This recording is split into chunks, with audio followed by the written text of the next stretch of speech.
finally able to get my hands on the original Basic Fun number 9 arcade classic, Defender. Today's episode of Glenn's Retro Show is brought to you by DNA Dimension Designs, the best custom retro gaming decals in the game, period. Glenn's Retro Show is also brought to you by Arcade Graphics. Looking to spruce up your Arcade 1-Up home arcade machine with a fantastic look? Be sure to look at arcadegraphics.com today.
Okay, sorry about that. So, no, this was not been released by Basic Fun.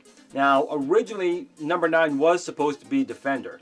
But something happened last year, Defender never came out, and they simply released Galaga as number 9 and pretended this never happened. But thanks to Nick Beals, we knew on the Joust main board there was Defender on there.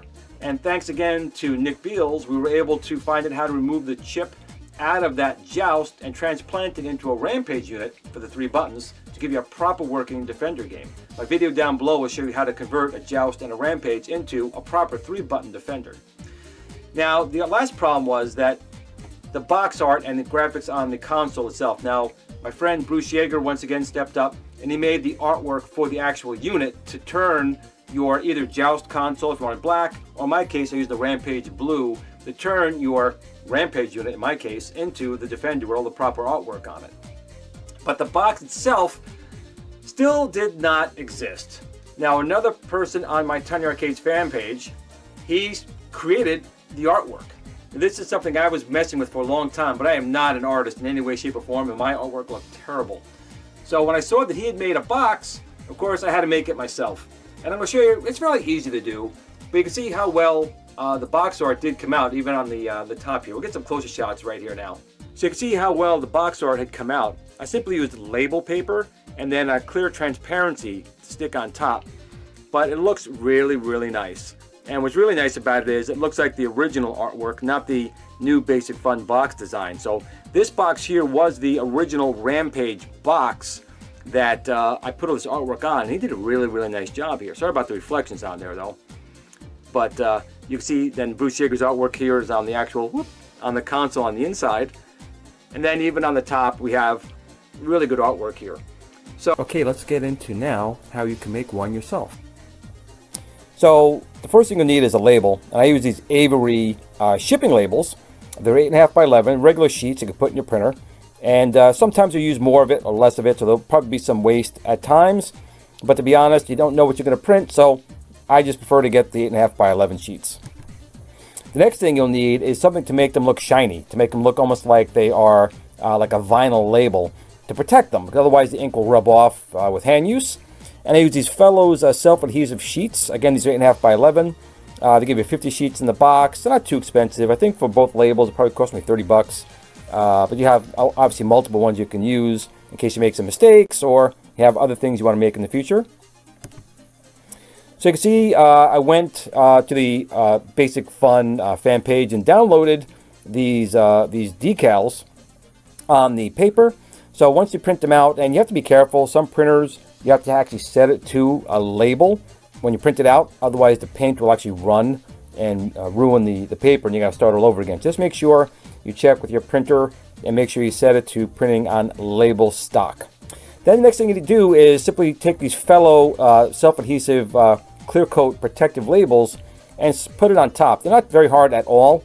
You just peel off the back of the fellows right here, lay it on top, and just run it back and forth all the way down. I've never had any problem with bubbles or anything on them at all. When they do sit on though, they don't adhere to every specific spot. You're going to have to rub over it with the finger a couple of times, and again, in time they'll adhere a little bit better.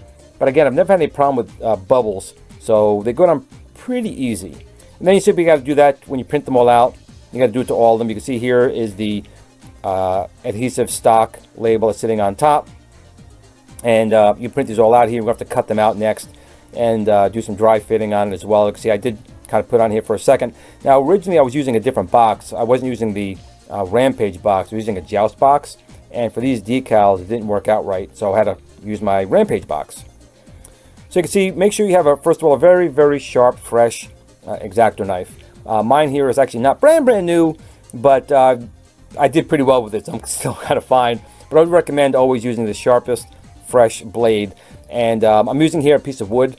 It's very flat and smooth, so make sure whatever you're cutting on, you're not going to damage anything below, because you are going to have to cut through and pierce the plastic layer of this upper adhesive decal, and then your paper stock and the label on the back. So it's actually 3 separate layers you're cutting through. It's not hard, especially with a sharp blade, but of course, again, take care when doing this. You can definitely cut yourself pretty easy as well. Just make sure you're careful with these blades. So you can see here is the Rampage box, number 10. And again, I needed the Rampage box and the Rampage unit, as well as the Joust box and the Joust unit to make a proper Defender. Again, the video link down below to my tutorial. Thanks again to Nick Beals for the tutorial instructions how to actually make it, and Bruce Yeager for the actual decals on the actual Defender unit itself. And so we're going to get started. So you can see, once you cut everything out, nice and shaped perfectly, you can do a dry fitting. So you don't take the decal off the back yet, but just make sure it fits on top of the box. And there we go. So you can see it fits pretty darn good. Now, there's a couple of spots here. Depending on your printer, how well it prints it out, it may not print it to the exact specifications. So I simply took a black felt tip marker, fine tip, and went over these last spots. Now these are not on the decal, but actually on the Rampage itself. So if we go back for a second here, so you can see these little spots here, the white, some of that's just going through. I just went over those spots with a little black marker, and so when the final product is done, you won't even see it at all. But you can see it fits around here really, really nice. It looks really good. So the next step would simply be to actually get it on there. So you can see right here, we're going to get ready now to start putting them on. Here's my Joust box. And you can see the shape of the Joust guy is a little bit different than the Rampage guy. So the artwork that was created was for this box. So I would suggest using this box. Unless you're going to maybe cut out the figure here entirely and this figure entirely, it wouldn't matter. But I'm simply putting it right on what was there already. So again, you just have to take time and make sure you cut these all out. The preparation, as they say, is everything. My father always said preparation was 99% of the work, and you have to do a really good job taking your time, cutting these all out. This obviously are easier. These two here are much easier. This guy was more difficult because you had to cut out the center here, and this guy here as well, you had to cut out the center parts of it. So again, it's just really just dry fitting. Make sure the surface is clean, there's no dust or little particles on here that can cause it to, not stick properly or have little bubbles on there because it's a piece of, dirt underneath. Just make sure it's all clean, and then you can start peeling off and putting it on. And here it is. So basically I made sure everything was going to fit in here properly, the right size. And actually, if anything, you might want a smidgen smaller because the box itself is going to have rounded edges, and you want to make sure it doesn't get pulled off later on. So just make sure it's centered. Now what I did was a trick I actually learned from someone who puts on vinyl decals. Was I put a little piece of Scotch tape at the far end, like down here, once it was where I wanted it to be. And then started up top, just peeled off a piece here, just enough to stick this down. Then I peeled the rest off the back and worked it on. Now the only hard part of this one was the box itself is not perfectly square. It's kind of like pushed in a little bit. So it was a little hard getting these down. So I had to open up the bottom of the box, put my hand in there to press up on the box, just to make sure that the decal wasn't bulging. And it just took a few minutes, but it went on very, very well. I was very happy with the results. And then of course working on the sides. Like I said, this is the only problem that you can have is when you're cutting, if you're not absolutely perfect, see some blues coming through here and up here, not a big deal. I'm going to get a red markers of some kind. Like these red paint markers that will definitely adhere to this box. But But other than that, it fit fairly well. Again, just make sure you're lined up really square. Put a little piece of tape down here and down here to hold it on. Peel off the top, put it down, and then peel the rest of the back off and put that on. It's really the hardest part is really just obviously cutting everything out and make sure you do a really good job, because the best job you do here is what's going to translate better when it's being looked at later. And of course, this is probably the easier side. Basically, once again, make sure there's no particles on here. And same thing, we're going to put this on. And put a little piece of tape down at the far end. Start at the top, adhere it, and then work our way down, peel the rest off, and it'll go on nice and square. And then, of course, the back end. And again, the guy did a really nice job here with his artwork here. Did really nice job. It looks great once you put it on here. It really looks like it came from Basic Fun. So this is what the box is going to look like. I mean, it looks like what you can imagine it would have looked like if Basic Fun had actually released Defender as number 9 and not the Galaga. But in any case, if you want to take a little time and a little effort, you can definitely make this box, and it looks really good. Here's a shot from the front once again with my now Defender in here. And the gentleman who made the artwork suggested using the Joust artwork from the inside of the box. And for now, that's what I'm putting in here. I'm probably going to change the inside of the box as well. But it does kind of match, I think, a little bit more with the flames kind of on here. The Joust artwork looks better than the Rampage one. But the Rampage one was black. So it's really your personal taste. You can use whatever ones you want in here. Here's a shot of the open window. Again, this is the Bruce Yeager artwork in here of the actual Defender unit. And the gentleman's artwork on here looks really good. It looks, again, you can't really tell. You have to really look close to make sure it wasn't the original box. I mean, it looks that good. The stock and the clear coating stuff that I used on here gives a nice shiny look to it. And it looks like it's an original unit. And then it's shot from the side. Again, it looks, it would have been pretty cool getting this in the store. But you can, again, spend a little time and make it yourself. Now, you can see up here, these little dots, that's the, it's not really air bubbles. But you have to really press down really good to make sure it adheres. And this will go away in time anyway. But again, these are not bubbles. They're just little spots where the tape or the glue is not pressed down as hard as you want it to be. So just take your time, press it down, and look more like this area right here. And a shot from the back. Once again, I had the box open. For some reason, I had to open both sides of the box to actually get the cardboard out sometimes. It's kind of weird. But again, you can see it looks really good. The artwork looks like it was exactly how it should have been if it was released from Basic Fun. Here's a shot of just a couple of videos that we're doing in the future. I did pick up a static Galaga and Joust for future reviews. And I actually picked this. I already did my review of the Miss Pac-Man. But this is now the new artwork. How to pick that up because they changed the box art on this one right here. So, but it does, you can see, it does look like it fits right in. This number 9 looks like it fits right in with all the rest of these. And the last one I had to print out was the top. Now, for some reason, the artwork was always printing way too small. It was printing probably the same size as this Arcade Classics, even though I was using the Adobe Acrobat, which should have kept the size correct. I had to zoom this up 240%. But once I did that, it was the perfect size to fit on here. And that was my last thing I had to do.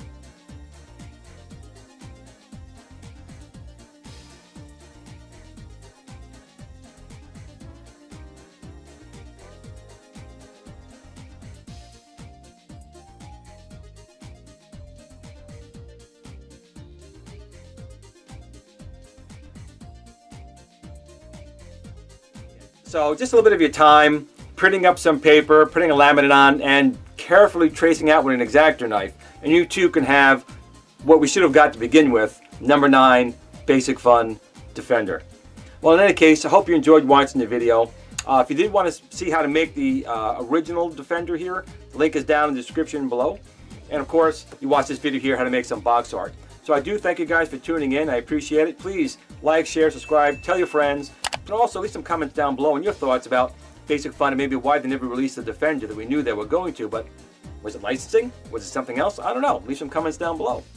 And if you have some time on Facebook, please join us on the Basic Fun fan page. We talk about these little consoles here. And again, whether you have Defender or not, remember everyone, thanks for watching and game on.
Glen at the Tiny Arcade fan page. Remember, don't admire people too much.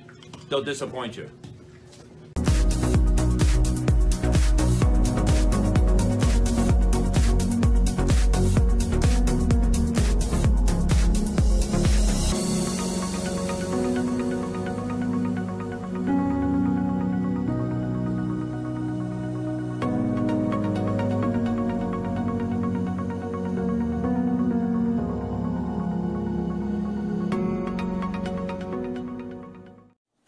Sit, Blue Blue, sit. Good dog.